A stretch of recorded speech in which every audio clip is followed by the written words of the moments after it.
Right now. Hello. Good Okay. afternoon, team. This is Good just afternoon. Good afternoon, everyone. Good afternoon. Good Great. afternoon, everyone. Hello, everyone. So we're just waiting for one more person to join, but I think we are good to begin. And at any point in time, if anyone wants to, uh, attend to something, just turn off the camera, etc. Okay. So let's begin. Yep. Uh, I'm just checking the feeds if everyone can see and hear me fine. We'll just cross-check the LinkedIn page as well to see if it is broadcasting. Sure.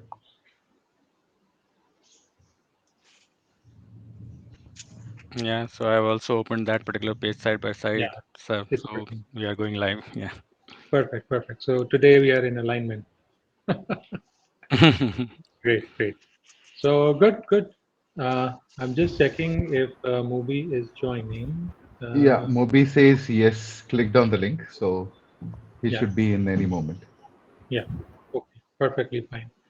Okay, so let's get started. So welcome to the second session of WFMeet.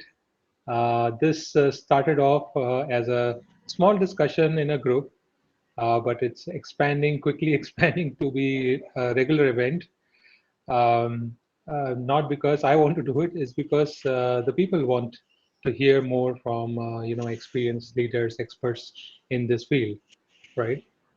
So it's purely driven by the workforce community, which is great. The users, our WFM professionals really want to hear. Little bit about WFM e-learning.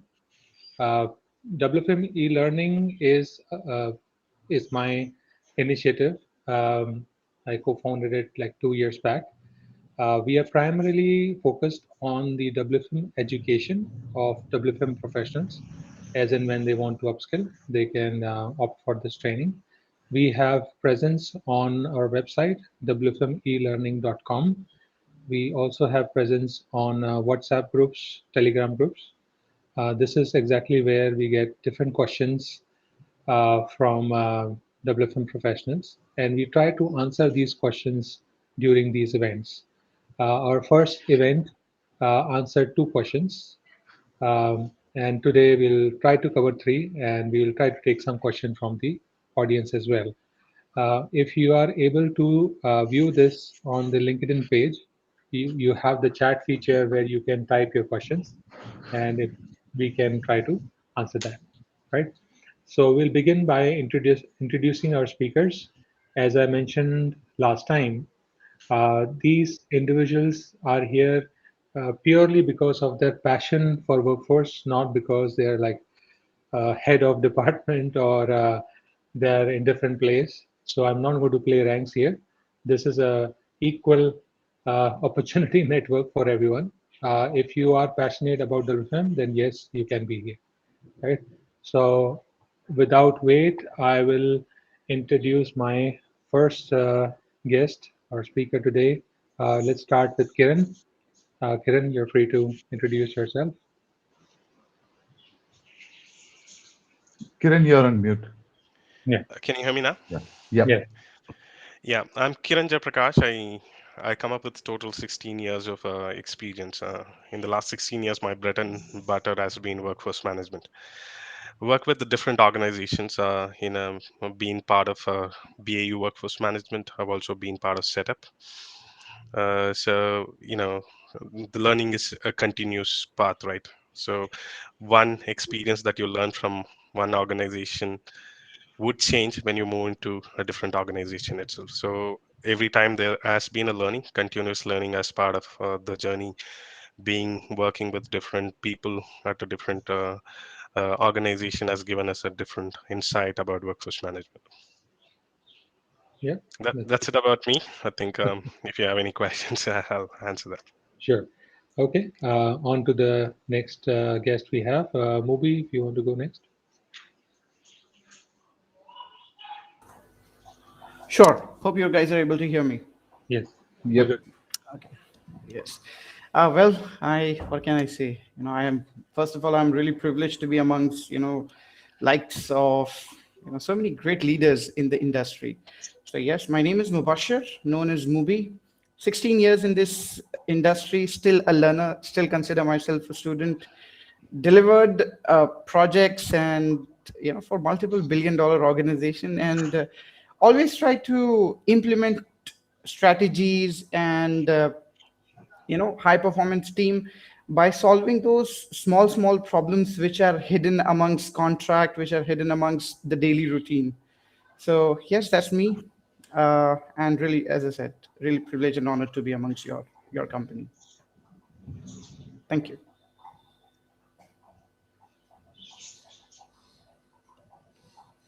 Ritesh, we are not able to I hear you. think Ritesh, you're on mute. Oh, sorry. Yeah, that's the usual phrase for this entire year, right? Year on mute.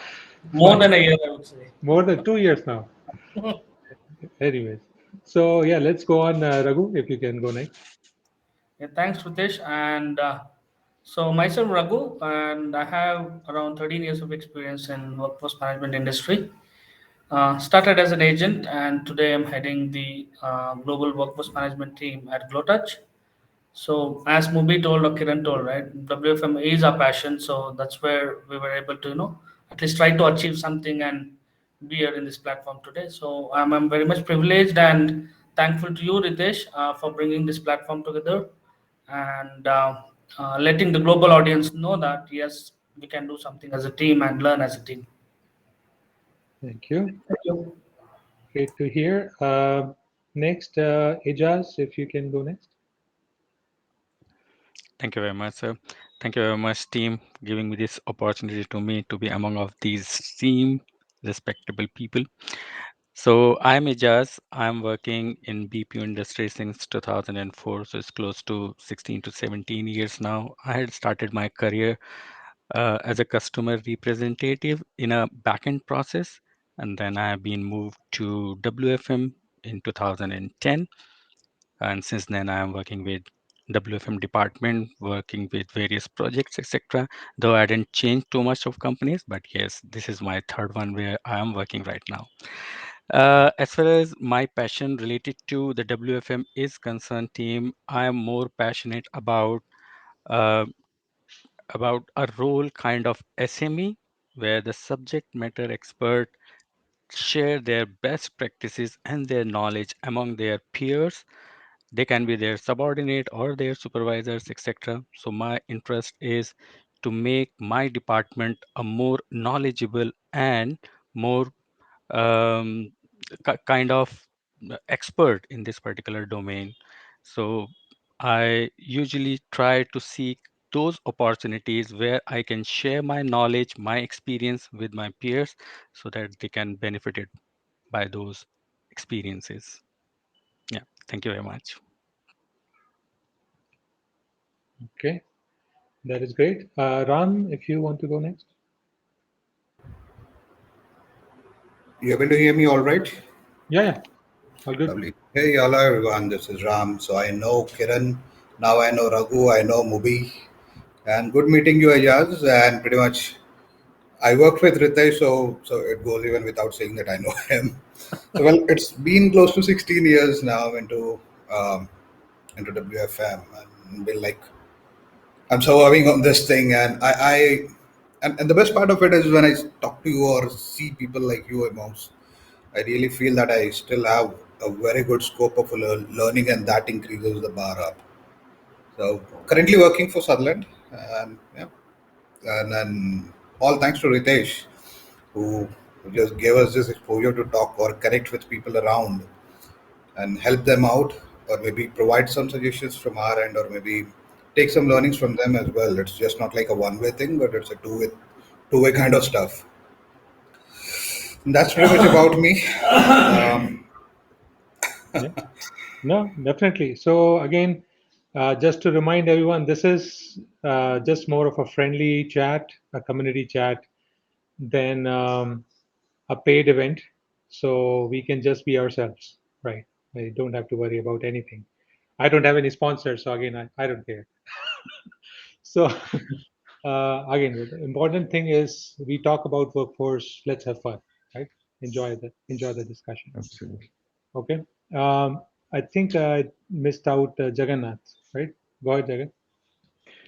Hi, everyone. Hope you can hear me. Yeah, go Yes, ahead. Jagan. Yeah. Yeah. Loud Okay. and clear. Okay. So, hi, I'm Jagannath, and I have overall 20 plus years of contact center industry experience, where I started from scratch, where I was frontline agent handling calls. Then I moved into MIS uh, for a couple of years, and then I started my journey in workforce management, of course, as everyone, as a real-time agent. So I feel it's good to start as a contact center executive. You are on the operations floor, learning what actually happens on the operations. Then getting into real time, you get better knowledge of both the vertical perspective and then growing in workforce management. So, yeah. And I've started, as I said, from MIS. So that gives me a lot of leverage in terms of working with data. And that actually helped me in getting into workforce management, forecasting, scheduling, staffing. Yeah, that was part of parcel. But there is a lot beyond that. That is analysis and research, right? So that is what has given me an edge in researching and being a problem solver, actually. And so why I'm here to learn because the best way to learn is to by share knowledge, right? So yeah, that's why I'm here. Thank you. Okay, makes sense. Um, I think we covered everyone, right? Yeah. Okay. Yes. Kiran having some connectivity issues. He'll join back. Okay. So let's begin with the question for today. So today we are going to discuss on the topic of hybrid workforce. Now, hybrid workforce is something that was not uh, in the play in the mainstream workforce. If people would talk about work at home, um, you might be looked at differently. That, oh, he's doing work at home. Maybe I don't know what he's doing. So there is that factor of uh, you know mistrust, or there was some judgment already that, oh, you know work at home, maybe he's not that productive. There's something wrong with that person who's doing work at home. So that is how people used to look at work at home. There used to be a very small percentage of population who used to do work at home. And again, I'm just telling these things based on my experience. Like if I brought up work at home with any of my managers, they will first look at me like, "What's wrong with you? Why do you need work at home? You're perfectly fine." Right? So that's how the industry used to look at it. Correct. And then today I have the last laugh because from last 2 years we're working from home. So it's fun. It's fun how managers in the industry have reacted to this previously, and how now many companies are forced to do it. And it looks like it's here to stay, right? So again, great to hear all of your thoughts on the same. Then of course I'll share more at the end. Maybe let's start with you, Moby. Thank you, Ritesh. So yes, what you started up with, and that is a prejudice which is pretty much prevailing in the industry. So no one would deny that. And as a matter of fact, that prejudice had certain background to it. I have always been a staunch believer that every coin has similarly how every coin has two sides, and in mathematics you have the positives and the negatives. So yes, some years ago when people were going for work from home, and it's let's not deny that that when we are at home at our own leisure, it's the responsibility that drives us to ensure that we give our optimum and not the environment. We can be in any environment with n number of challenges, but if we are responsible, then definitely, we would give our best, and that's how it works. So especially when we look at, we all had, or I would say majority of us had an humble beginning. We were call center agents, then we became team leader, assistant manager. And one of the very important aspect that we guys have grown is because we have understood our responsibility. Maybe we might have our competitors which might still be a team lead or a manager or maybe someplace over there, and we are working as the head of our department. So we have taken those responsibilities, whether at home, whether stretching hours at work. So this is something that has been inculcated, that we share at a common platform. And we tend to see that the same responsibility is missing when we are talking about agents who are at their 20s. So, and they know that their salary is also not that great, I would say, that would ensure that they would give loyalty to the organization. So True. this prejudice had these kind of backgrounds to it. Now, because of the pandemic, the situation really turned upside down. We had no option. If we wanted to run our customer experience, and not just customer experience, all of the business, we have to, we were left with no option. So this was an experiment, I would say, that has initiated on a large scale, which had 60 to 80% success rate. And any experiment going beyond 50% is a good model, is a good outcome. Yep. So we know, and we cannot deny the fact that even when our resources, our workforce working from home are not 100% utilized, but still we are okay with it. Even if we are able to get 80% or 70%, the 30% difference in their delivery is covered by the cost, which is more than 60% saving.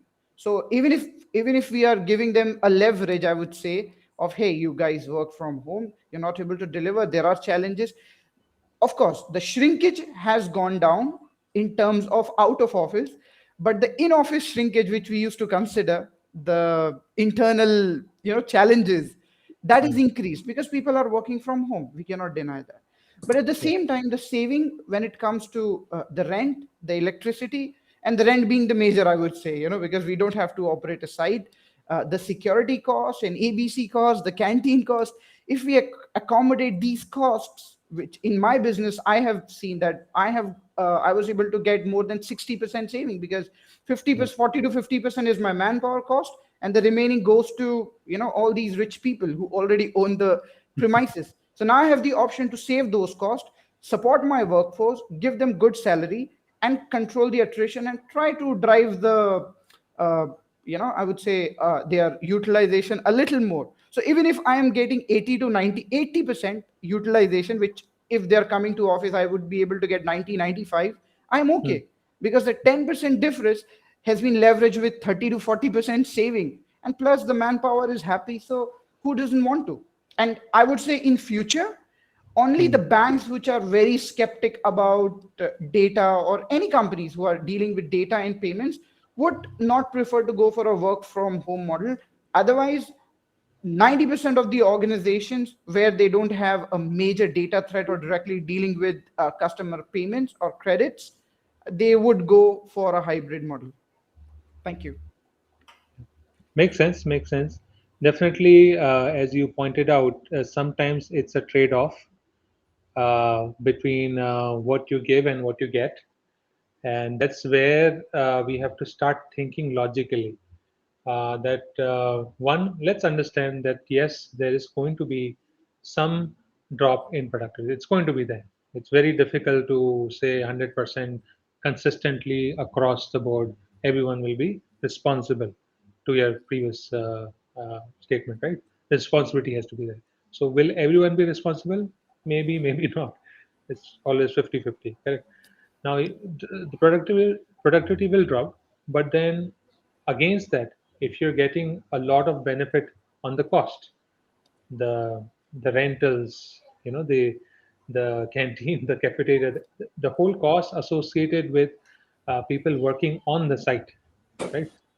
That can simply go down, right? Exactly. So, That's a so direct saving. there's a direct saving, right? So it is a very strategic decision, I would say, for businesses, especially in a BPO setting where cost really drives a lot of the decision, right? So, in my opinion or in my experience, I have actually seen a plus side with work at home. I mean, companies are actually making more profits with that. And then, of course, we'll talk about some of the controls needed. But then again, let's hear from everyone. Yeah. So, Ram, you want to go next? Sure, thanks. So this hybrid workforce, this is something which is like coming up large, or maybe coming up in a very great scale at the very first go. There are a lot of companies which are like opening up for a blended module. When I say blended module, it's like mix of work at home and brick and mortars. Hmm. So until last year, this model was pretty much there. Okay, it's nothing new. Hmm. But again, the deployment, we have seen it got deployed in a very large scale, especially when we hit this pandemic and all that stuff, right? Correct. Correct. So that has opened up opportunities for countries like India and Philippines, where work at home was considered to be like a myth. That we were able to overcome that piece, and now what we see that there are a lot of people who are working from home, and also some of the organizations are opening up now. As you rightly said that, okay, when the companies are trying to facilitate this model, there will obviously be a lot of controls, a lot of checkpoints. Equally, you have a benefit of having the employees to enjoy or maybe better manage their work life and personal life, which for people like who are working in BPO is really difficult, because most of the time you will see either somebody doing a night shift throughout his life or somebody doing we get usually disengaged from most of the regular part of, or maybe regular span of life, right? So this model obviously gives up certain sort of flexibility, but also comes with a lot of raiders. Like, so we, for all these 16 years, we were into a kind of discipline that, okay, get up, freshen up, go to office, and then have a break.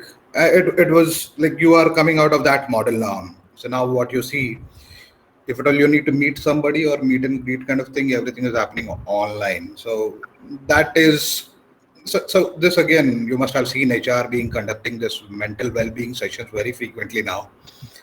So yeah, that is, this change will obviously take some time, but again, this is for good. And the best part of hybrid model, or maybe hybrid workforce, what I understand, this is opening up a very large pool of resources.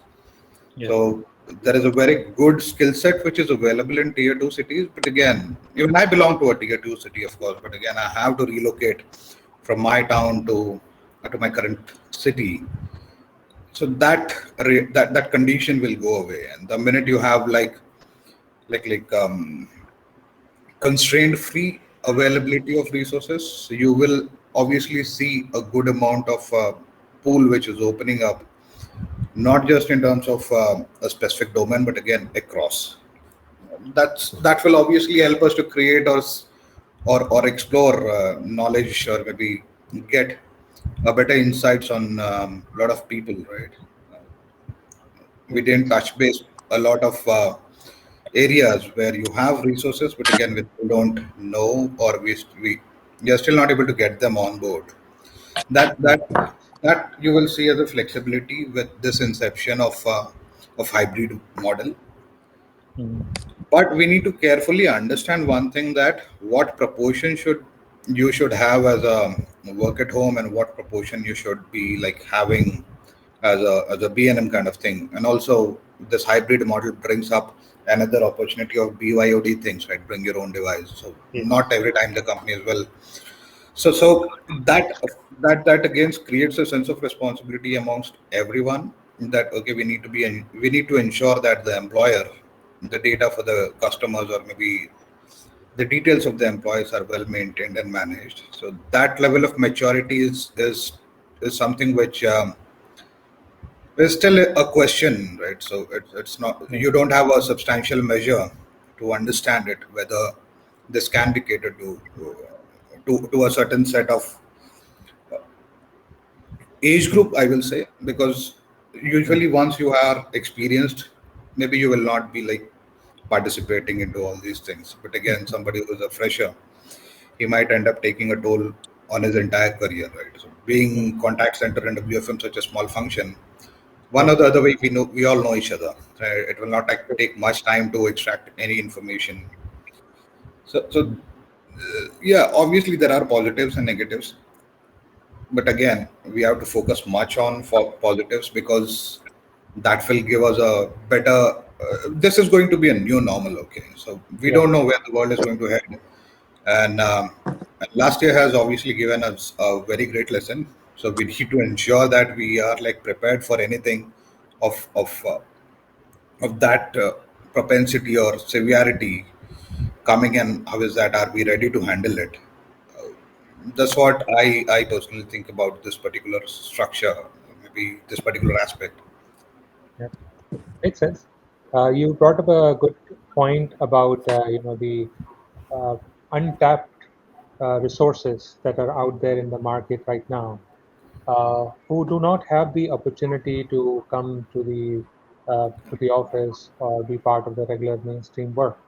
One good example of that is like women who, after marriage, have to take care of kids. Uh, I have personally known a lot of brilliant women in this industry, in this field, who, after a while, they're like forecasters and planners, they had to take a step back to care for the family. And of course, that's the right thing to do for them, but then you do miss out on your personal growth. So, if I had the choice to give work at home as an option to employees, those would be the people who should get it first, because your responsibility should not become like a barrier for your success. Correct. Exactly. And this is a very big issue.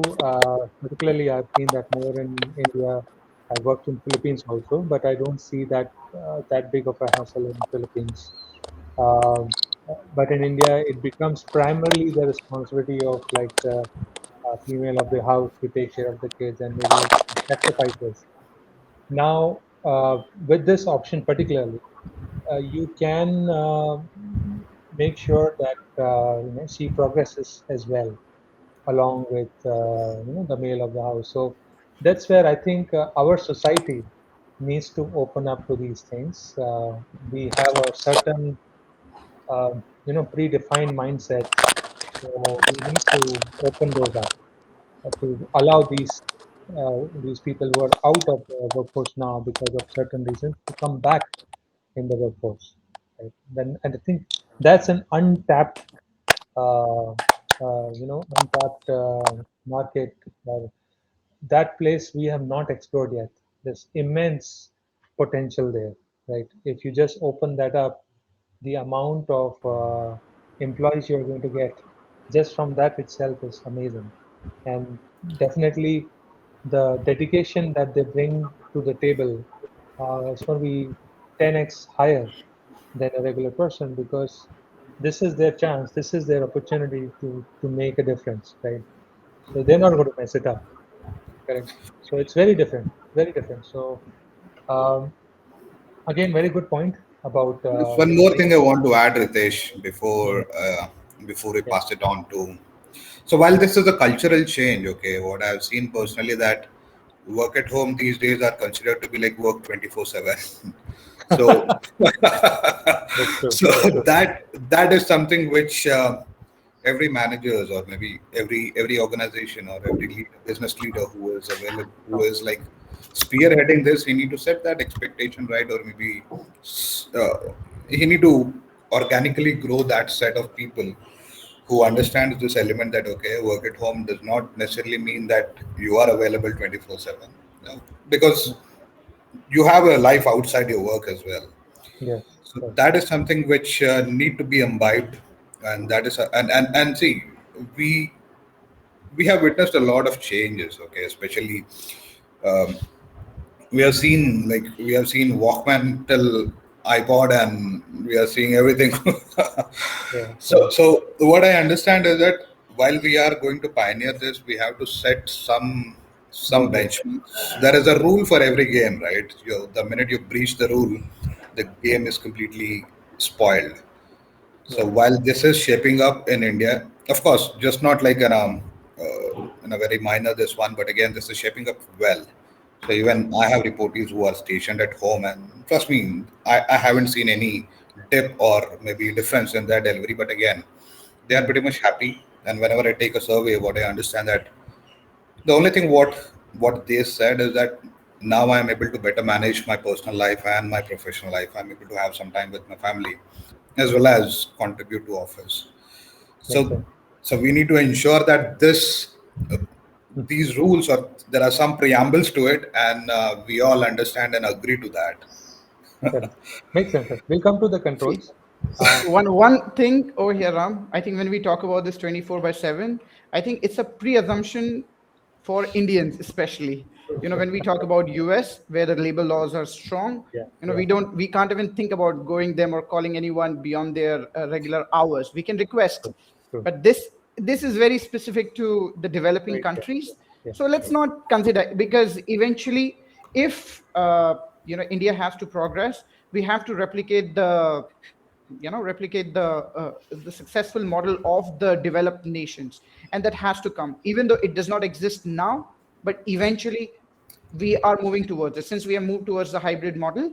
And eventually we would see, if there are intelligent and intellectual people coming in, in the leadership of our Indian politics, then of course we would see these kind of changes would also come into picture. But I would love to hear the thought of Jagannath. Now he's a veteran, 20 years in the in this industry. So Jagannath, what do you think about this, especially the women part, which Ritesh has tapped upon? That's a we call it in US. They call it going down the rabbit hole. Yeah. Yeah. So True. what is your thought? Maybe you would like to share some light. What are Yeah. the challenges Right. that you have faced with the female employees? Hmm. Oh, Jagan, mute. I Mute. think you are To on mute. unmute yourself, I believe. Jagan, you're still on mute. Mute. Yeah. Let me check if this audio is fine. No, we are not able to I hear think you. Ritesh, you can unmute, I believe, right? I'm trying to see this from my side. It is on. Maybe try joining back, Jagannath, Okay. if that works. Maybe Ejaz want to I just if you throw can join. some light on it. Yeah. Yeah, thank you very much. So, rightly said, as Ram and Moby sir, we have seen quite a good traction as far as the work from home is concerned. So, coming back to Ritesh sir point, WFH is considered as work for home earlier, but it is now work from home. So, so this is good. So, as far as the things are concerning with the people with their work-life balances they are having right now, it is pretty good that we are looking in people enjoying their work with life. And as we said that the productivity has to be dipped somewhere. Yes, I'm agree with that. Close to 10 to 15%, but the motivation and the time the people are spending with their families, their on the financial side, what Moby sir has just highlighted, it's in a very booster point for all the co-workers that are working from the home, because we all know that they are not as much as paid as the upper level is. So they are saving on that particular piece. Uh, but as we are talking about for the hybrid workforce, and to be honest, I may sound like Ravish Kumar of the media. So, so hybrid workforce actually, so it is not going to be happen for a long that we are going to work 100% from work from home, right? So Mm. at any point, given the point when we were having vaccinated our people 100%, when we vaccinated our children 100%, so this is gonna be happen to everyone. They are gonna calling back their people on site to work. And I'm pretty sure that this is not going to be on a 100% basis, but there are a couple of point basis on the culture that we need to develop. Looking at the hybrid workforce, the very first one is, um, while the people are enjoying the flexibility of working from home, etc., um, HR, especially the hiring people, the companies are not pretty much in a full swing that they are accepting people from outside the cities. So, for example, if there is an organization based in Bangalore, they are not giving that preference or priority from the person who is sitting in Delhi or Gurgaon, and Mm. vice versa case, right? So, in order to develop this culture, companies, HR, hiring people have to consider that if they want to fully utilize this hybrid workforce environment, they have to be an open heart and accepting people from various cities. So they have their limitation on that particular piece, because as I told you earlier, that we are not going to having 100% work from home capacity going forward. So we need to call people in a 7 days of period in a week. We might have to call them 3 days or the 4 days on the site, right? So the companies who are not giving priorities to the other cities people, I guess they are thinking on that particular piece, because once we are going to call our people 3 days or four days in a week on site, how a person who is sitting in Kolkata will become a part of the team in Bangalore? Mhm. So this is something that we need to think of. So in my team, I have a couple of people who are not from Delhi NCR, and we are planning to shift our workforce, not completely, but partially in the month of February. We are redesigning our floor, etc. But my concern are for those people who are sitting outside the NCR. So at this point of time, as they are saving a lot in terms of uh, the living cost in the other city, how they are going to manage that particular piece. So that brings another point for us to think as a company, that we need to think as a what we can do on a financial side to those people. This is one. Second, team, in the hybrid workforce model, the second hurdle or the concern that I have is, when we are going to call our 60 to 70% of the population on the floor, and the 30% will not be on that. So there is a possibility that every time the 30% of the workforce will not be in a contact with each other. So I Mm. guess that will demoralize people, where we are. So for example, I have a team of 30 people, and at any given point of time I'm having only 20 people on the floor. So either the time 10 person are not in the contact of each other. So what is the team bonding and the company culture that we were thinking about, like think human, client at heart, etc., etc.? So I guess that is going to be on hit from the employee point of view. And the last one is that I have experienced in this particular piece is, the important one is, we are struggling to know who's on the site or not. So communication barrier, in not in terms of the media, but in terms of the availability of the people, is becoming challenge right now. So I'm not concerned about my team, what they are doing, what they are not doing. I'm looking at the dashboards, I'm looking at the reports, email, etc., all are on time. But for example, if I need to get in touch with the IT person, and it's become very hard for me to get hold of them.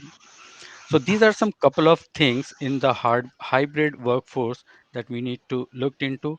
And yes, this is all is new for us as of now. And I believe as the time will pass, we will learn and implement some of those. Yeah, makes sense. Very great points there. That yes, from an employee standpoint, you do have a lot of benefits for the employee, but then companies do tend to lose out on the bonding, right? And this is exactly where a lot of the CEOs or the top management are concerned, that they definitely want to encourage work-life balance. However, they don't want to go away this teamwork that was very strong at a ground level. That is there, and that's why I think The future is not just one of the options, it's a combination of both, right? It's like you do 2 days, 1 days here, 2 days here, something to that effect, so that they get a taste of both the sides. Sure. And you also brought up a very good point about the location boundaries of work at home.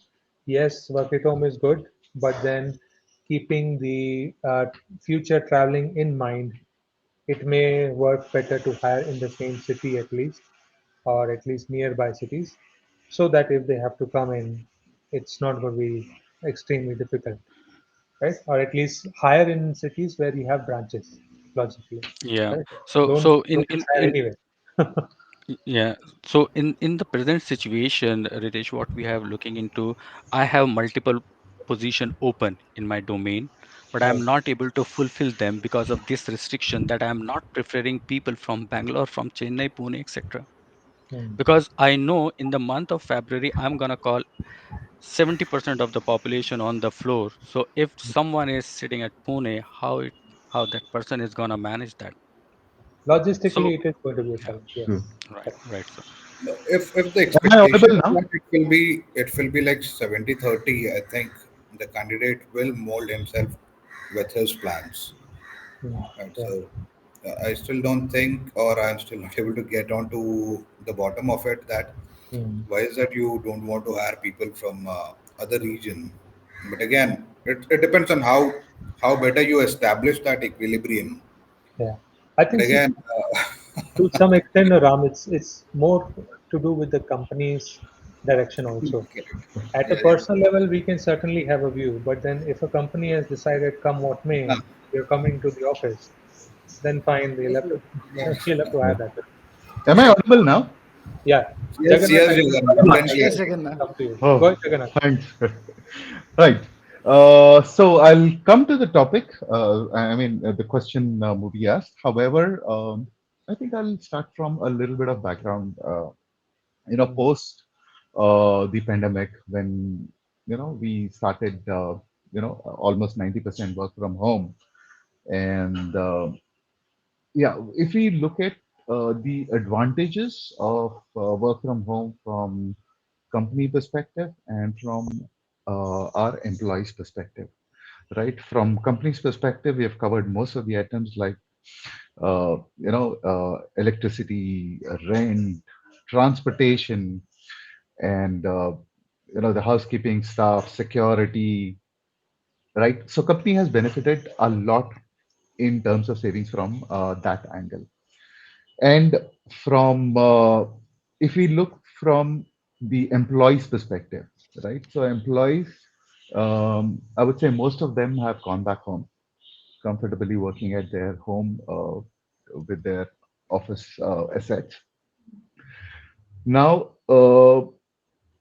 if I talk about, say, Bangalore, Bombay, major cities where the most of the time is consumed in transportation. Say, if my employee has 9 hours of work shift, 9 hours he has to spend in the office, he or she has to spend in the office. Apart from that, there is 1 hour or 1.5 hour of travel one way, right? So that becomes two more, say, 2.5 to 3 hours of buffer before the office time or after the office time. Then there is another half an hour or 1 hour, maybe a little more in terms of female employees, in terms of getting ready. Right? All this time is catered to my office hours, right? If I'm looking from an employee's perspective. So this all is gone now, right? So we would see a little bit of increase in productivity in terms of the personal involvement in the work, right? So I've seen a lot of people after coming to office, they need some time to settle down, right? Immediately they cannot align. चलो पहले चाय P के आते हैं या सुट्टा P के आते हैं, right? And then हाँ अभी थोड़ा दिमाग ठीक हुआ. Traffic was hell. The kind of emotional uh, torture that you go through while you're on travel, especially if you're driving, it's hell, right? So you have to come out of that trauma and align yourself. So it's very easy. We tell them, when you're inside the office, leave all your worries outside, and then when you're getting into office, you should come with a fresh mind. It's easy then said than done, right? You can't actually do that. So and so this is at the beginning of the office hours. Now, once my member is about to leave office, successfully completed the day. Now the things come. अब घर कैसे जाना है? अभी कितना traffic होगा? What kind of traffic I'm going to face, and Yes. how much time will I take? So do I start immediately? Will the traffic be less now, or do I wait in office for some time so that the traffic gets down by say 9, and then I go at that time? That will be a peaceful, because waiting in the traffic and driving at that slow pace, it's Hmm. another trauma. It's another torture, right? True. So you go home and then you need some time to relax before you actually start interacting with your family members, because you tend to be a little irritated. You won't even want to connect with your family immediately. Hmm. So there's so many things that are going on in an employee's mind when they are doing, commuting to work. Yes. So now the change is, once they are at home, their preparation time, right? अभी जल्दी नहा के कपड़े ion करके ready होके perfume लगाना है, nothing. Bermuda shorts, t-shirt, I am start ready to work, right? So this 3 hours of time, Hmm. preparation time, transport time, mental, everything is gone. Now you're Yes. with a fresh mind, right? Yes. You're ready to work. So from that perspective, I'm saying the productivity would increase, uh, the ability to come up with ideas, the ability to come up with innovations.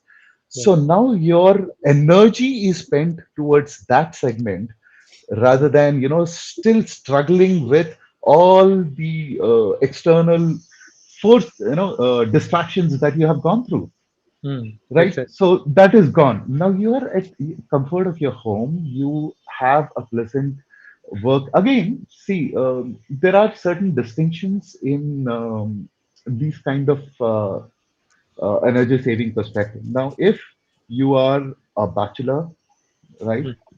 So they have this advantage. And if you're married, you have grown up kids, you have that advantage. But when we talk about you're just married, or just married and have small kids, that trauma is at home, not in the office, right? So it's there. So there is something to compensate there. So Yes. here, your kids are, when your kids are small, right? They are very vulnerable for, uh, being sick, or they cry. They need your attention. I just saw Moby's son. He came and he wanted to, peep in and say, "Hey, what is Papa doing?" Yeah. Right. Yeah. So yeah, that distraction will be there. That's part of Right. life now. That's a Yes. refreshment. That's not a Yeah. That's distraction. right. He's actually Yeah, able to wait. That's No, great. actually, Ritesh has sent a separate invitation for him as a guest. Yes. so Appear. in that particular case, whenever I start my call, I do apologize two things with my people in advance. The very first one is my broadband connection. If it is goes down, then please allow me some time. I'll come back through cellular network. And the second one is, of course, the voices of life. If you have heard those in the background, then please pardon me. That has become normal Part of now. life. Yeah. Yeah. In continuation to that, I've seen most of my people. They have started saving a lot of money now by not going to office, right? Yeah. So Yeah. most of them are from outside. Someone coming from Shimoga, this place, that place, nearby place. They're staying in a PG, or they're staying in a rented accommodation, Hmm. right? The food they have to buy it from outside. Even if you are here with a family, you have to have one course of meal or two courses of meal in the office. You have to buy that. Now, Yes. from that perspective, they are saving a lot of money, right? Yes. So which can be a kind of so it's a win-win kind of situation from organization perspective. You're seeing a lot of costs from overheads perspective. and employees from this unnecessary expenses of paying rent, transportation, food, all the stuff. Yeah. Now, but as Moby said, right, every coin has two sides. Now, the other side is, as rightly said, the personal growth, the involvement, the engagement perspective from an employee that's going down, Mm. right? So, you know, it's been long that I've met my team members, team members from different teams. I cannot see, what is their work style, the learning part is missing here, right? Even though they may have regular meetings, but how much can you share, right? It's only updates and the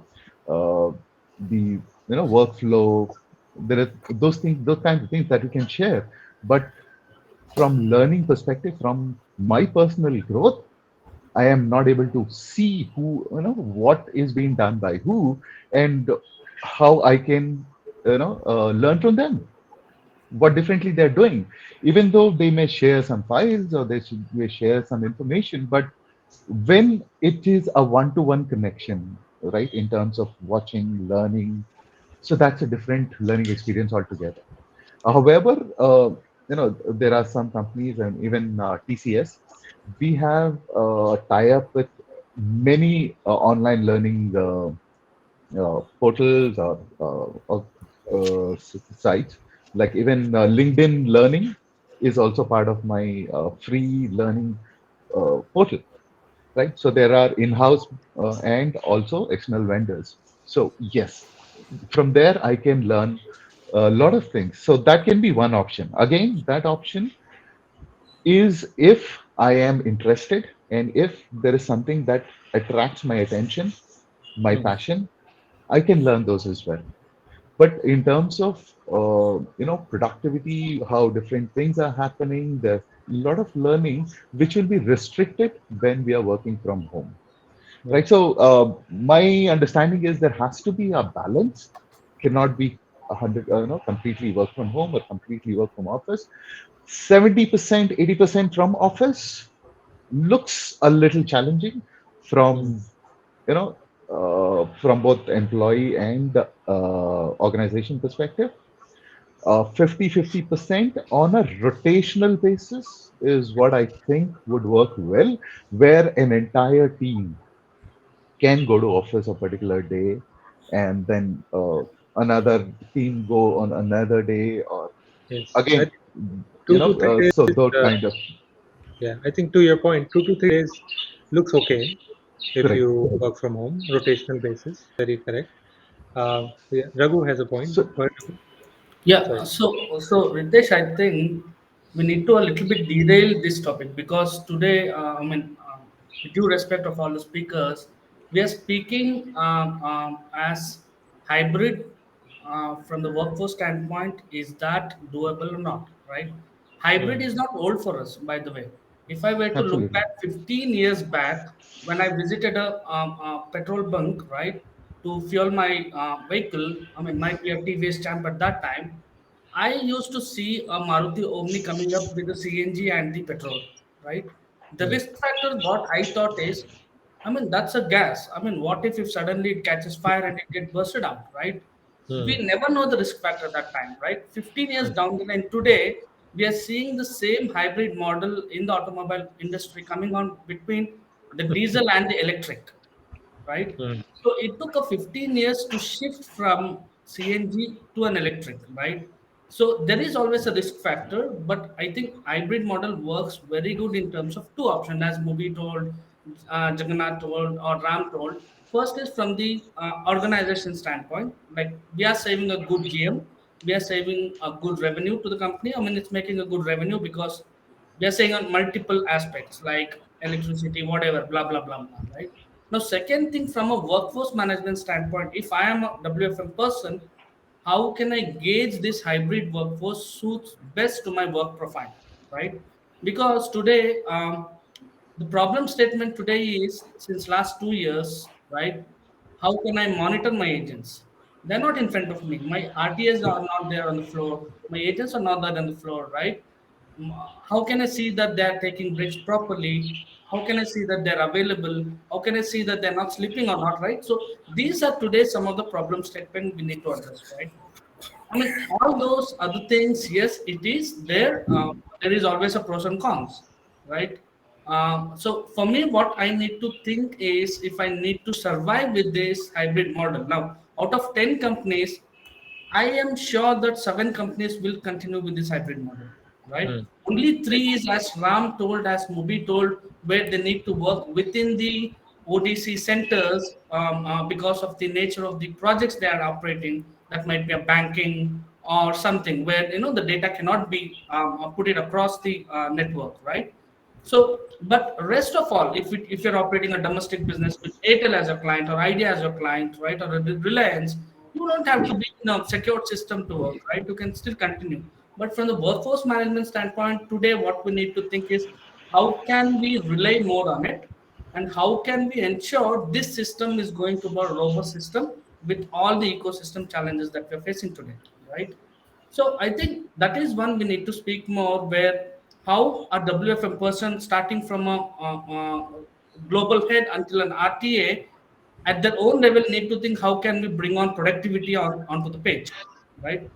So today I cannot see my agents are sleeping or not. So how can I do that? As Moby told that the number of cases on the HR side are getting increased, right? So many well-being sessions are being done. So many escalation emails from the operation to HR is being directed.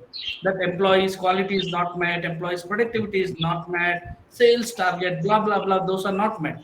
Ideally, it is turning to a turnover at the end of the day, right? Mm. So for me, is today we need to have that robust mechanism. It might be a simple report to a complex dashboards or an automation, as we spoke in the last meeting, that we can say that yes, we can survive working from home if it is allowing me to have a lower turnover rate, right? For example, 2 years back I was running at 70% attrition rate. Now last year I reduced that to 40%, not being of COVID and open opportunities, but this year the market is wide open, people are moving out, but still I can see the attrition trend is lower than the last 5 or 6 years. At least if I were to average out, I have a control of around 10 to 12% annual attrition control rate, right? So that is what we need to, I think, discuss more because the audience here are from an RTA level to all the levels, right? And why I'm saying this because I got a personal chat that you need to reach out to all the audience, right? So I think WFM e-learning is one such platform where we are reaching out, right? Ritesh, I mean, through your courses, I mean, right from an RTA to the planner, they are taking knowledge, right? Correct. So that is what we need to set up some robust mechanism, and we need to say to the organization that let us continue. So now the ratio is still we're not able to decide that ratio whether it's going to be 60-70, 70-30, 80-20. As a WFM leaders, now we need to think in a way and say to our organization, to our leadership, hey, see, we can operate with 80-20. If you're operating that, what is the risk factor? How we are going to eliminate that in the long term, right? So if we are able to do that, I believe then everything will be in place. The work-life balance, so-called work-life balance, and Jagannath, you gave a wonderful example of getting ready to office. I mean, even we Oh do yeah. with this haze, right? I need 1 hour in front of mirror. Now, right? That is why I don't need to spend that much time anymore. Right? So I think Kiran saw me 6 months back in other forum, and I mean, Kiran, keep me honest. My ears were so long at that time. Now I like reduced a little bit, right?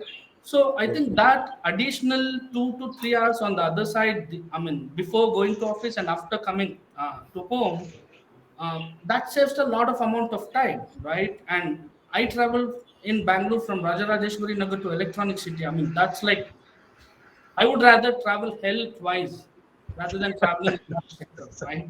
Absolutely. Yeah. So now, how we Yeah. need to think is as Ram told, or I don't know who told, or Azaz told, right? Why we cannot bring in workforce across the corner of the country? I mean, Mm. it's not only suitable to the people sitting in Bangalore, Chennai, Metro City, or Tier 1 cities, right? We need to tap to the workforce who are in Tier 2, Tier 3, because now the network reachability is so high. With Reliance Geo dongle, I can sit on the top of the mountain today and I can operate. I mean, not with the 4 or 5 green lines, at least with 1 or 2 red lines. Yeah. That is enough for me, right? So that is what. So building a robust. By the way, Geo is not our sponsor. Just Yeah, disclaimer. I mean, one example. I use Geo. Whatever it might be, because I cannot take a 500 line there on the top of the Yeah. mountain. Yeah, this was not paid by Geo, so that's fine. Yeah, yeah. Ritesh, we never know. Yeah. Geo is paying Raghu on the back end. Right? Yeah, so that's what my, I mean, at the end of the, what if I want to circle back is we need to think, and we are already in that phase. It's not that still we are thinking. I mean, we have learned so much in last 1.5 years that we wouldn't have learned if we are still continue working from office, because it it throwed up multiple challenges for us, right? Absolutely. Right. If the people who are not operating with any EWFM agent, productivity cannot be tracked, how can I do that? I mean, today I have one timer or a clockify which I can install in the system and I can check his productivity, as simple as that. I don't need a robust tools to check that, right? Yeah. Right. I mean, that's what I feel, and it's open up for your feedback now. Let's give it to Kiran. I think Kiran did Moby, give. I think you should Yes. introduce your kid to us. Let's say high five to As a him. speaker, They will eventually. Yeah. Oh. Go ahead, Kiran. I think I Please, have a Kiran. different perspective. I think we spoke about cost saving from an organization perspective, which is more related to administrative costs. We also need to think about the cybersecurity cost, right? The moment when we went remote last year, 76% of the companies adapted cloud technology faster than they planned for. With that, they became unintentionally created a space or a security gap for hackers. And if you look at a report from FBI, based on the Forbes analysis, they've seen 4,000 new cases of complaints that's coming up, which is 400% increase in the number of threats that they've seen in pre-pandemic. So I think we need to, as we were forced to move into remote, in a remote situation or work setup, I think there are a lot of things which company needs to invest. The real estate infrastructure is not going to go away, because the intention of any organization, how workplace is transforming to enable hybrid way of working. Because I've been part of a certain planning, so the future of work is going to be hybrid. That's not going to be, it's not going to be dedicated to certain kind of people. Before pandemic, we had people sitting in highly restricted places where you cannot enter.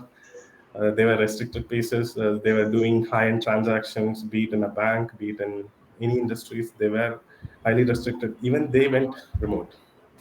I think with that, there's a lot of investment with the organization. Also need to do it into securing the networks, securing workplace, making it easy for people to work, avoid what do you say, wishing, fishing, those kind of environment, because you will be working in because with remote, right? People will be working out of hotel, people will be working in airport, will be traveling, will be sitting on a beach and working. So with that comes there are chances of people getting exposed to external threat. I think those are things which organization is going to go with. Need to cope up with, the investment need to go there as well. So workplace transformation, right? What is workplace transformation to enable a hybrid way of working? So in order to welcome the resource who's worked remote, 2 years is a long period, right? They say 41 days, if you follow something, you get habitual to it. So 2 years is a longer period for somebody to change. It's a longer period to change the pattern itself. So people have adopted this. There's been a disruption immediately, and people have learned to work with that disruption and evolve in a better way. Yeah. No worries. Sorry to disturb. Yeah. We just got a question, so I thought of showing it to everyone. Yes. But definitely very good points, Kiran. We the security aspect is important. A lot of companies, that is the primary concern, that we work with clients who have secured networks. How do we ensure that is not being compromised? So very valid point, and that is where the investments have to come in. And again, we were forced to react to this pandemic, and we had to deploy people in a very short time, and sometimes there are some loopholes, right? So this has to be done in a more planned way, where you have to test things out thoroughly, and then to create a robust work at home environment, you need to have certain systems which allow you to, one, do it more securely, which allows checkpoints. Uh, for example, like you can have communication tools, like I have seen tools like STC. It's a chat communication tool where you can chat, and then you can also see the screen of your team or something, live monitoring. So there are ways how you can keep a check on the staff if you feel security is a concern. So investments need to be made in such software which allow you to monitor either remotely or just the time of the people. I know two such good software like ProHands and Time Doctor, which just allow you to capture the click Sentinel. of the Sentinel. person. Yeah. And they don't look at the screen, they just capture the time you spent on each window. So then that helps you be assured that, okay, productivity wise, the guy was there on the computer for 9 hours. He was there on like 6 hours on the Outlook, and you could see the breakdown. And you don't necessarily need to see the screen, right? Just at least where the time went in the day. And I think that that is something that people should be ready to trade off, that your system will be secure, it may be monitored at any given point in time, but then in return you get the flexibility of working from home. You're safe of all the hassle that Jagan talked about. You don't need to dress up, don't need to comb the hair and do all that. So you will get all that, you'll have your 3 hours you'll save, but in return you just need to agree to certain security protocols which does not put the company at risk, and that's a good win-win on both sides. Correct. So that was it. Yeah, I think there have been a lot of desktop analytic tools, and Yes. see, from voice perspective, every event is tracked. Right. Apart from that, what it would also have a screen capture for voice and non-voice, so that would capture everything that I'm doing. Every click is registered, so know what we are doing, and also it monitors. Sometimes it takes a pic of, while logging in, Yes. right? So Take registering. care of So there a lot of such measures are available. So technology is advanced in it. those aspects as well. So yeah, so security definitely is going to be a concern, and is going to be a concern forever, right? Yeah. No matter how better technology we get it, even if we are within the office, there may be a little more, a couple of more steps to crack that down, but security threat would be there as well. So what as an organization, an IT security perspective, we have to challenge ourselves on a regular basis and probably see what threats that we can oversee, right? So there can be certain threats which were never happened before, but we may be vulnerable in some aspects of areas. So we need to have a team constantly checking our firewalls, constantly checking our security systems to see if it is robust enough to protect. So that has to be there, no matter whether it is working from office or working from home. Yeah, I again education. I believe most of the organizations are doing that, but educating all your employees as to how secure, how cautious you're supposed to be. When you're working from home is still fine, but if you're working from say cafes, you're going out and working. So what kind of network you're connected to, right?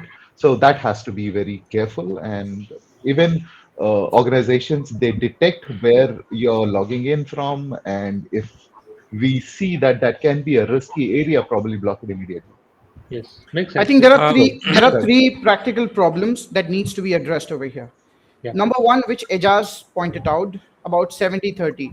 Now, because of this ideology of 70-30, 70 being at office and 30 being at report, and eventually the 30 has to come to office, till the time this ideology doesn't change, Hmm. okay, and going vice versa, maybe 30-70, 30 you would 70 never actually is be, better. Yes.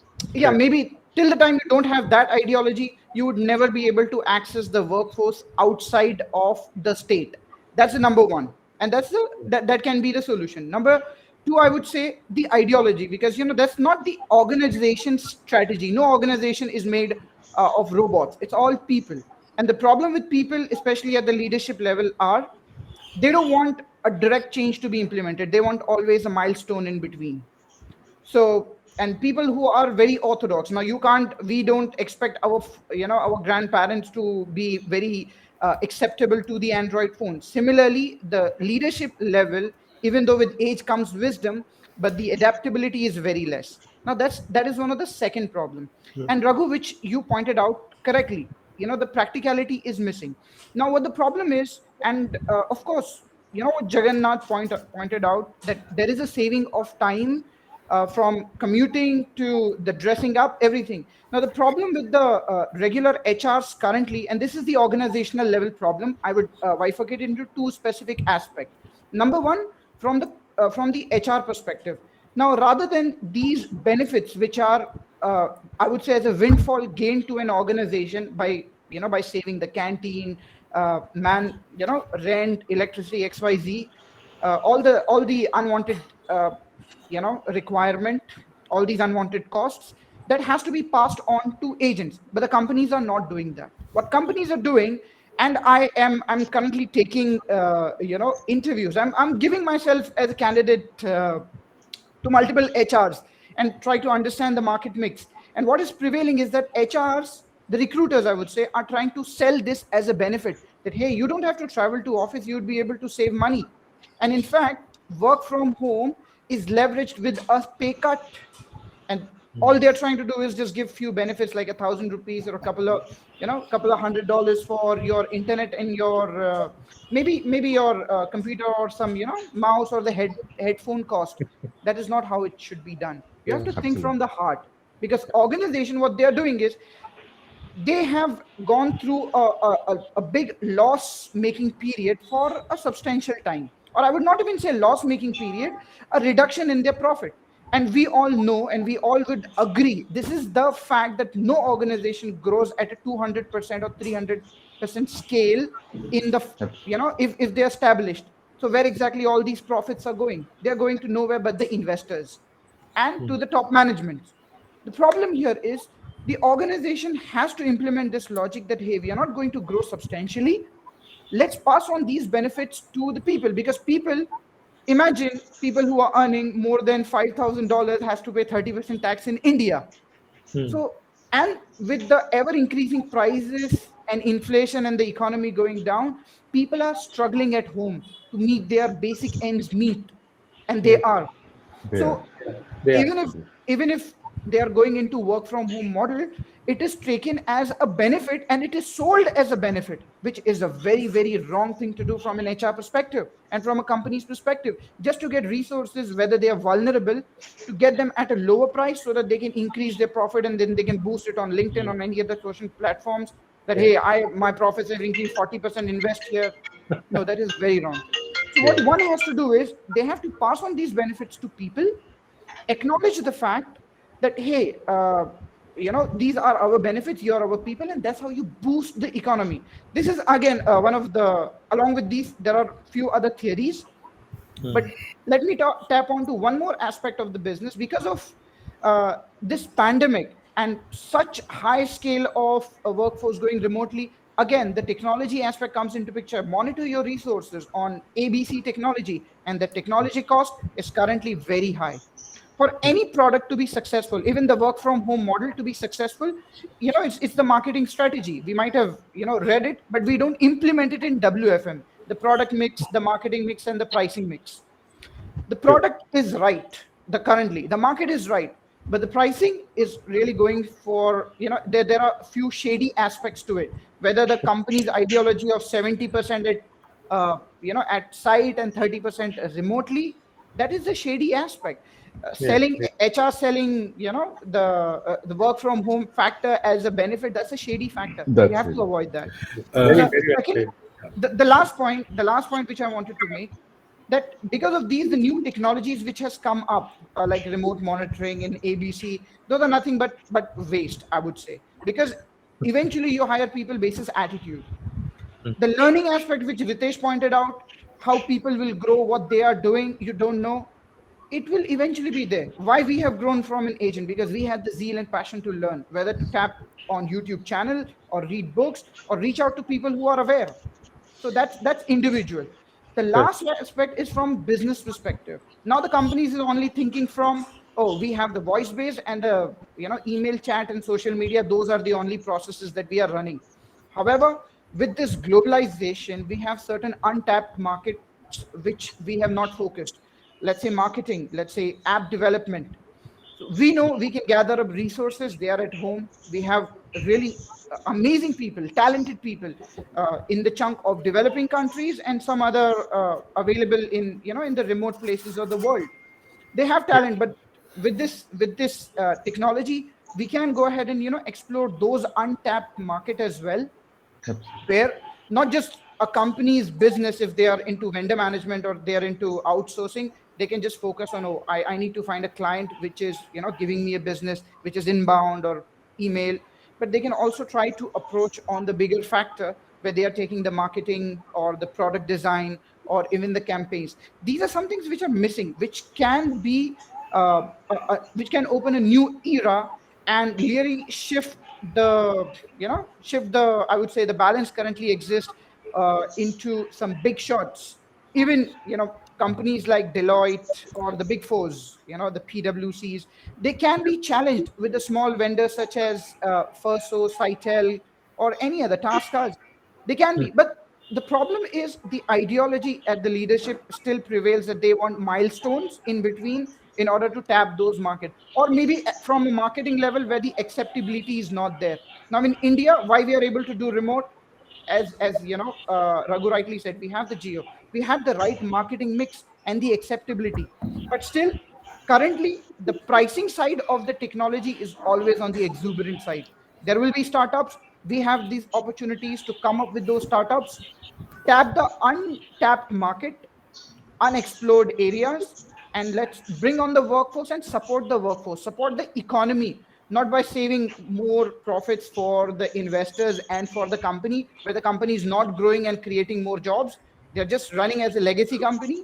Pass on mm. these benefits to people, so that the ideology of Henry Ford, where he was paying his own employer that they can afford their own cars, is something that is missing currently. And we have to focus on it, on that specific practical aspect of the business as soon as possible. Otherwise, we might be complaining about the high attrition, the optimization. We might bring in 10,000 tools to monitor resources. Still, there will be no solution, because the ideology, the core seed of the idea is corrupted, and the repercussion will be reflected in our KPIs. What a company can do to safeguard it, because we have a very high population, bring in more people, keep overstaffing 20%, 30%, show the management that, hey, my attrition is running 70%, now I have reduced it to 40. Oh, I have done a benefit of 30%. But this will prevail. You have the ideology to bring it, you have the solution to bring it to zero, but then you have to shell out the money to the needy. Hire people who are deserving, hire people who have a genuine need for the job, not people who are well versed, well established, well settled, and just vouching for offers and going for A plus B and B plus C. No, that is not the core. So love your people, trust them, and give them money, so they can grow economically, financially, and intellectually as well. Give them support, and I think that would be the eventual solution for the entire hybrid model. Very, very good You and know, wise point made there. It's very, and I think uh, Just after, Ritesh, allow me a minute. I just have one good, thing to say. good, good. So yes, when we are talking about hybrid workforce, and that is of course not limited to WFM alone, or maybe to a specific model, just like 70% working from home and 30% from office and all that. It's not like that. The world is moving to a different. I would say this. The world is going to see a different kind of employment altogether. Okay, the world is moving towards gig. and you will eventually see companies prefer paying at like pay as you perform, which means that you will have an opportunity where today, if at all I just go with another employment, I will have my first employer terminating my employment with him, because dual employment is not which we accept over here, right? Eventually you will start seeing those kind of things where one person is going to be like be a part of several organizations. That will obviously improve his earning potential, and that will be the future. Sooner or later you will see down the line, 5 years or 10 years, you will see people or youngsters or maybe the next millennials, they will be like, they'll be like into Yeah, gig one company. workers would come Have into they will place. say, okay, from 6 to 3 I will not have to work for only one company. Maybe 6 to 9 I Hmm. will work for some company, or maybe 12 to 3 I will work for something else, and 9 to 12 I'll work for something else. Correct, So correct. that is opening up, and this change is going to be a very crucial one to define what is the future of the economy, what is the future of individuals, what is the talent pool, what kind of learnings what we are going to have. Those things are like, see, it's very simple. Okay, when you sow a seed, you need to be very careful about selecting the soil. How is that you are nurturing it? Those things are important, and that's where people who are witnessing the initial change plays a very crucial role in understanding or setting up the trend or setting up the benchmark, at least to s- to help people to move to the next step, and let them decide what is that is going to be their future. But again, as we are pioneering these things, we need to be like quite open, quite like understanding about, or maybe you should have all the research and availability in place, where we know what are the pros, what are the cons, how the employment is going to shape up, how the economy is shaping up. All these things we have to be very keen about when we decide on adopting this particular strategy of like moving from what we are today, point A to point B. You should ensure that the route is very clear, right? So yeah, it hybrid is of course going to be the future, but I don't know how it is going to shape up. But I really hope that it should shape up for Hmm. well-being of people. Rather, end of the day, everybody works for their earning and for making their life better. Yep. So I let's see think how. we'll, yeah, what we'll do, Raghu, I know you have something. We'll just take this one question from Amit. We'll not cover the question we had planned because this seems to be a very good question. And we'll talk about core workforce now because I know we have covered the earth and sky now with hybrid workforce.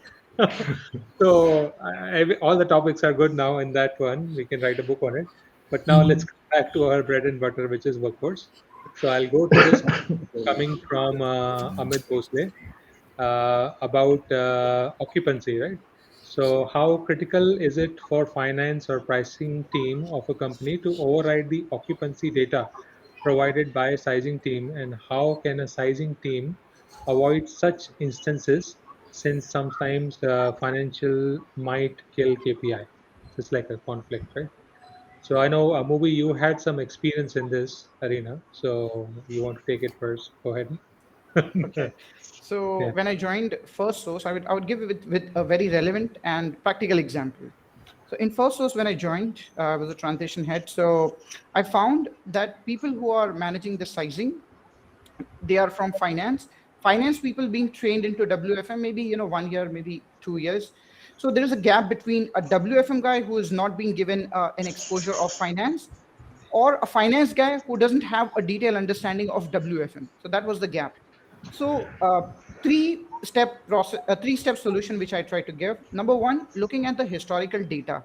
Now we know we always look at historical data, 1 month, 2 month, 3 year, but finding out the important aspect from that historical data, whether it's a bimodal distribution, because what normally one does is they look at the historical data, prepare the forecast, and use whether it be Excel or any tools. They prepare 1 week schedule and then they move ahead and they decide taking the average of the volume and oh, this is what the achievable occupancy is, and they prepare all the sizing, which is actually an incorrect mode of taking it forward. And I'm sure Ram will echo this thought because we had this conversation, because even I have got the exposure of e-commerce, and even Ram. And Yeah. so there are three specific industry I would like to tap on. Number one, for e-commerce. For e-commerce, there is a there are two challenges when it comes to historical data. Number one, day of the week or the interval of the day. So interval of the day would always have a bimodal distribution. So if there is a bimodal distribution, the M curve, the first peak, the major peak, and the minor peak, your your occupancy will always be low. That's number one. The day of the week is not that major, but the week of the month is a major factor. Where if there is a sale in a specific week of the month, whether it be middle, whether it be end of the month or the start, there is a very high skewness of the volume. And generally, whenever there is a sizing done, these kind of aspects are totally ignored. So what one has to do is one has to do a scheduling for one entire month, at least 4 weeks, where you have covered your peaks and your troughs as well.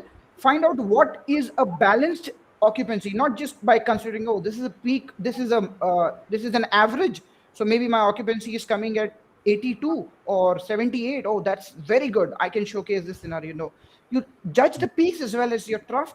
Find out what is the sweet spot between those, where you are able to manage your staffing. Even if you are planning on a monthly average, your peaks are risked, but even if it is risked at 90-95%, it's okay. You're able to deliver certain KPIs demanding, and always give back your clients with multiple scenarios where it will be very good to win the contract as well, rather than stating, hey, you have given us with a 90% service level.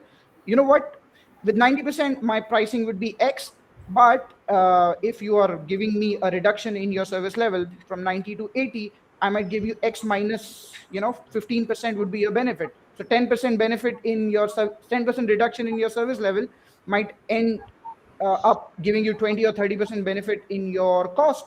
So those kind of scenario will help the sizing team. Eventually, it's the job of an operations manager and basically whomsoever are interacting with the client services, to showcase the client the practicality of the business.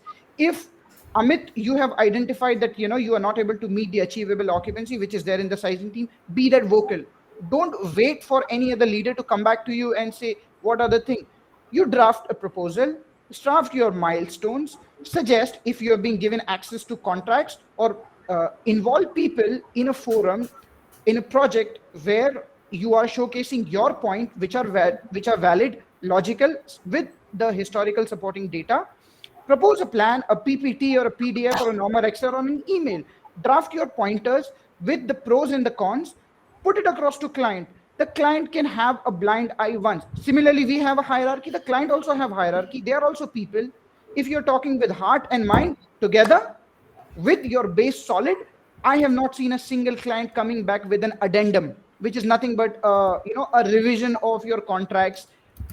Maybe 3 months, in the 3 months or in 6 months, 3 months, you always have a beta period. You would know what is there at your hand.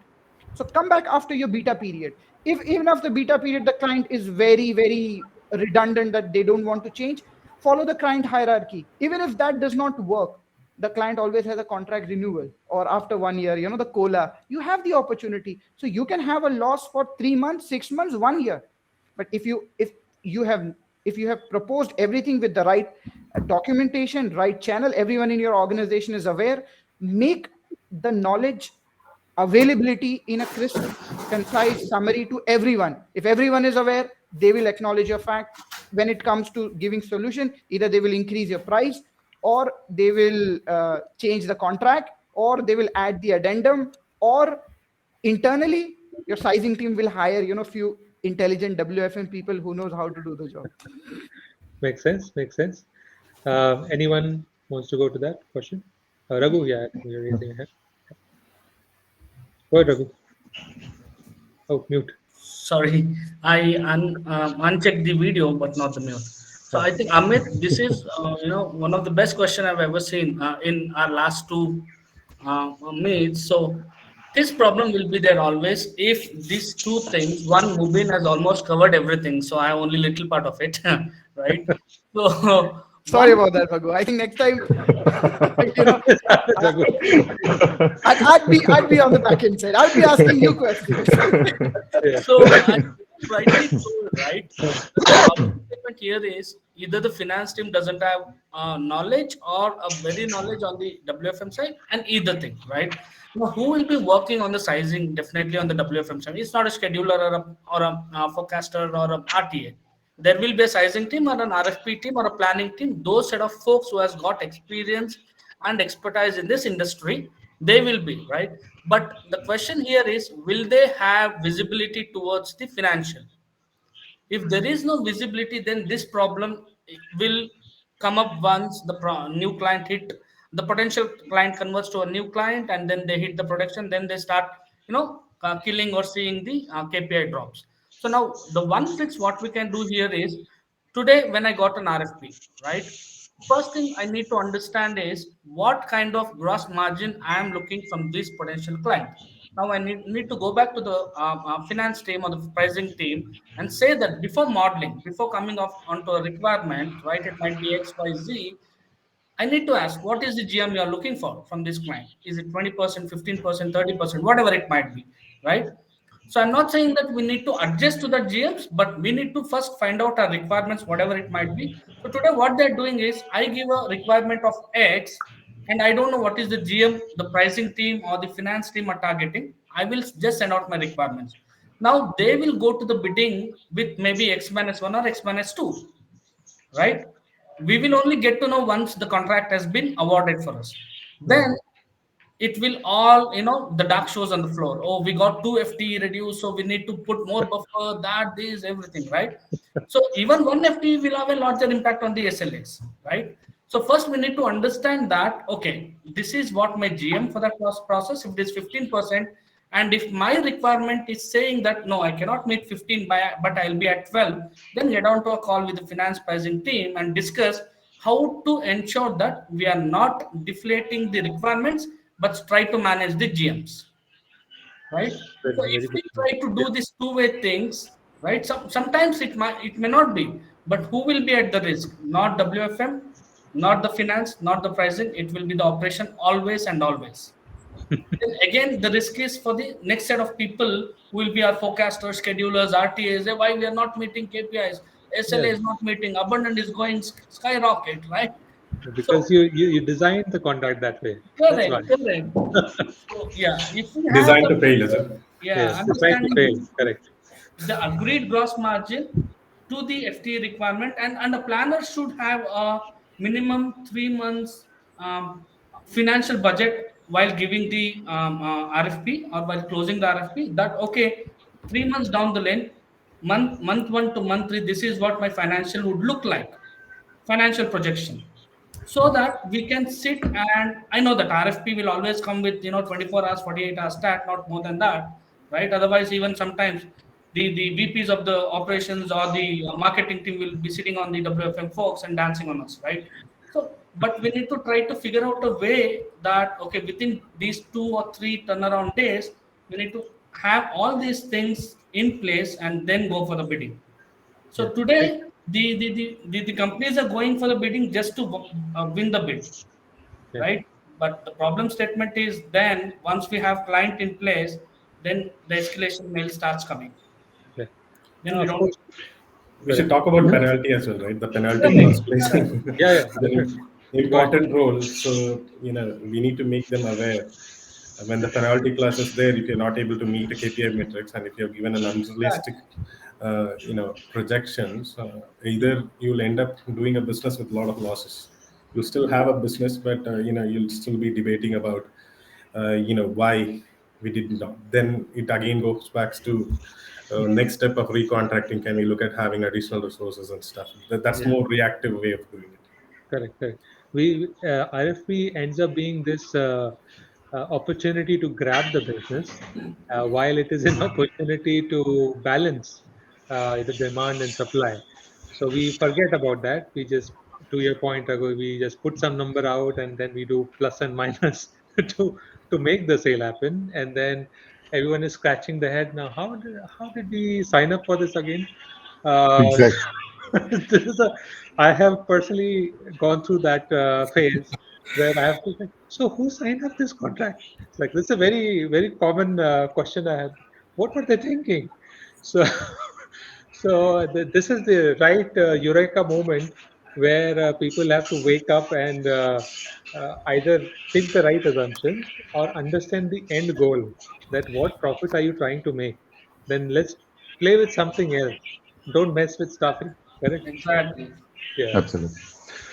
See, So yeah, even with RFPs, so this is one thing that I've noticed, that the sales team, which actually initiates, handles the entire journey, there's a very little communication that happens with the workforce management team who deals with RFPs. And sometimes they skip that because they know there are certain formulas that they can apply and see, okay, if this is the volume and this is the workload, I think I should be okay with this staffing. However, they don't understand the details of it, that it's not just the airline formulas or what is going to matter. It's also going to matter the details of the nature of business, the calls, the study. As Moby said, intraday arrival pattern has to be there. Day of week factor, week of month factor, again, is very important. Again, all these depends on the nature of business, right? So most critical, I would still go with, is intraday arrival pattern. Again, right? So as I said, if is it an M curve? Again, if it is an M curve at a shorter work window, it's dangerous. But if it is an M curve at a 24-hour window, then still we can manage the occupancy there, right? So we have to consider all these aspects, right? Only then we can arrive at what would be the suitable FTE requirement, right? And then go for provide it for the RFPs, right? Then estimate the cost, and then how. And again, in most of the RFPs, there will be a year-on-year benefit that the client would be looking at. So today I am delivering at, say, certain cost. So the next, what benefit are you going to provide me? Right? Even from that perspective, I have to have a continuous research into the nature of call, type of call, what are the bifurcations, nature of business, and how I can look at the not just. So again, we look at three things: people, process, and technology, right? So from people perspective, what optimization that I can do. From technology perspective, what optimizations are available. And from process, right? So what skills that we need, right? Those skills, and what is the availability of that skill in the market, right? The skill, so people, process, technology has, and what benefits can I provide to the organization. Again, once we sign up the contract, right, it doesn't end there. So that is where the journey begins, actually. So building you as a vendor, and as workforce management operations, we have to continuously look at what is the benefit that I can provide to the customer from their business development perspective, right? So finally, it's the end customer of our customer is going to decide, right, whether our customer is going to survive or flourish, or is going to dip down in their business, right? So we should start thinking from that perspective and work towards it. And year on year, we should continuously, it should be based on the truth factor, right? Giving them the true picture, even if there is a risk, there is a advantage or a risk, whatever it has to be projected to the client in the right manner with the right data, as Moby said earlier, right? So that is when you're going to build the trust. The partnership has to come, rather than client vendor relationship. It has to be a partnership relationship where I am not just working for you, I'm working for your customer, right? So make the customer's experience better. That is what is going to retain your customer and also increase your customer base. So their NPS, CSAT scores, right? So even we need to look from that perspective as well. Makes sense. Makes sense. So always providing the true picture, whether it is a risk, right? We may fear a lose of business if we highlight this risk. I mean, we should not have that. So we should build that trust factor. Even if I lose the business, it's okay. But I have to tell the truth, projecting. That is what is going to build the trust factor. It's always better to state the facts about pricing correct upfront Absolutely. than to ask for a raise in the contract later. That Absolutely. looks like we didn't do our due diligence, and our cost is X. So why don't we change that in the next contract renewal? So that will look silly. So might as well do it upfront. State out all the risks that you have double hump curve. That means a lot of overstaffing I'm going to have. I'm going to waste staffing in the middle all the time, right? My occupancy is going to be low, practically. Or I have primarily only 2 peak days in the week, which are going to be heavily staffed. 3 days are a lull. So I'm just going to sit with the staff 3 days in the week. So all these risks, when you're modeling the plan, has to be stated that this particular program based on the call pattern is going to run at a low occupancy. Now, you as a finance guy might bake the occupancy at 80-85% because you do it for all programs the same way, but this pattern does not support it. That's Operations exactly will where, bleed. yeah, yeah. So that's the risk that has to be called out Yes. when you're doing the RFP, that the pattern, the call pattern particularly, does not support a X particular occupancy. And you have to, again, to Moby's point, show the data in a way which is easy to understand to the client hierarchy also, that you can't cover the same staff on all the days with a double peak on different days. It just will not happen, right? You will Absolutely. overstaff. Yeah. So So come out of this ideological occupancy numbers, look at the facts, and then create the pricing. And just to add to what Ritesh and everyone just spoke about, so whenever Right. you're doing sizing, of course, you will not go by your emotions.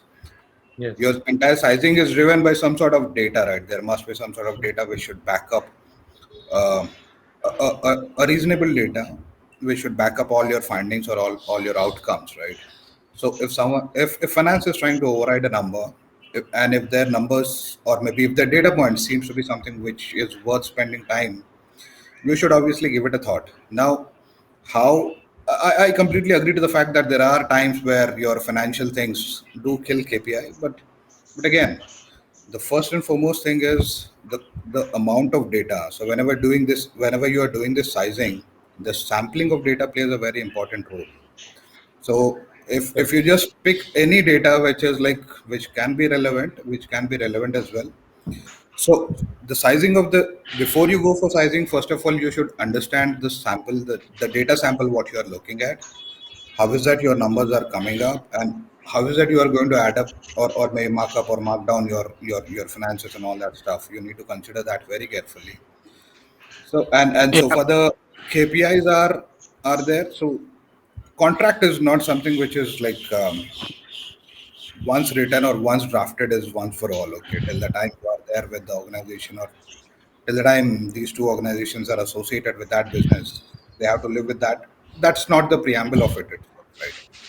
So with the changing trends, with the emerging opportunities, obviously you would require to revisit your contracts, and that has to be made very clear, or maybe that has to be made a point into the contract itself that whenever there are changes or whenever there are shifts, you should be incorporating these changes into the contract so that both the customers, your party in interest, and party who is going to to to cater to the business, everyone balances that equilibrium. So unless until you specifically point out the reasons behind doing something or not doing something is like backed up with some sort of information or some sort of data, Hmm. that's fine to look at. And trust me, what I understand being like spending all these years in WFM, you should be like you should be somebody who is like data driven, right? Uh, it's Obviously. not Correct. that I yeah, don't want 80%, and if you don't back up that information with why is that you don't want to have that 80% occupancy, I don't think that will make any sense. So you Hmm. should Correct. come up with just not. your data points, but also come up with some relevant pointers when you are making these sizings. In fact, when I was handling RFP, so somebody wanted me to change the shrinkages. Okay, they wanted okay for some of the geos where the shrinkage is like trending at 40%. They wanted me to just incorporate that 40%, and I said that no, it's not going to happen because if I include that 40%, I will never be able to bag the business at the very first go. Forget about meeting KPIs and all that stuff, right? First of all, you should get the business, Yeah. and then maybe you should look about how is it you can better normalize things. Yes. So Sometimes I agree. Very good point, Ram, that some So, efficiency sorry, measures. Ritesh. Go ahead, Ajas. Yeah, I know you did. Uh, yeah, so actually, the occupancy has always been a debating topic in our industry, whether it is used as an input or as an output. So it's always been a debating one. So as far as the question came through from Amit, I believe so we should be doing the right staffing level analysis before agreeing anything, right? Hmm. So Makes sense. before identifying the optimal schedules for your operation, it is essential to determine the right number of shift workers required. So the staffing level analysis determines not only the right number of the shift workers but also their optimal positioning throughout the schedules to maximize utilization or the occupancy part. So the staffing plan should be used to identify not only headcount additions or reductions, but also the different skills and knowledge that might be needed. So a staffing plan may encompass employee, contractor, consultants, and other experts. So in essence, the step used in developing a staffing plan helps us the right question to come up to clear understanding of the current state, the desired future state of the function, and how to get there. So I believe these are something that we need to also consider while we are doing sizing, determining occupancy, etc., etc. What I think is, the biasness comes when, there is a different kinds of target for the sales team or the engagement team who negotiates the contract. In that scenario, it's good to give them, different model, different data to help them make a right decision. For example, you would have projected a 78% occupancy. If you recommend it 80, what would be an outcome of the service level? And this will help them to, you know look at putting this in the what do you say, the penalty clause. For example, these are the things we can waive off. Yeah, service level impact can be waived off. Those things can be considered as well. So giving them an option to choose from will help us to make a better decision when it comes to uh, sizing or negotiating a contract. Okay. Makes sense. Makes sense. Definitely. So, a lot of good points. I know one question has come up about occupancy for work from home models. I don't think there's too much difference, or I have not witnessed any different assumption being used for work from home. Has anyone experienced that? No, the only factor in the work from home model is we saw a little bit higher occupancy, not a major drift like as to 5, 10, 15%, but 1 or 2% because, one thing is there were cases like the shrinkages were reduced a little bit. The people were more available where really the availability is required, right? When we have huge peak or a little peak, if I want to say that M curve or a bell curve, where there is a peak. So in office there were multiple challenges as to the transport delays, right? Transportation, yes. Or there might be a number of challenges, but at home, yes, there are still the challenges relay, but that's been drastically reduced. So you can see a little bit increase in the occupancy during the, especially on the peak side, because you have right number of people always to pitch in there, right? Yes. Yes. So I mean Good that's point. what Good I point. see. But the other factors as far as the client outages or the internet outages are concerned, I believe they have increased in this Very particular model. So I guess the point that you are making, sir, is um, just making a balance between those, you know. yeah. So at the one hand, we are getting a benefit of the shrinkages basis on the transport delays, etc. But on technological front, we are seeing a lots of hiccups Yeah. there.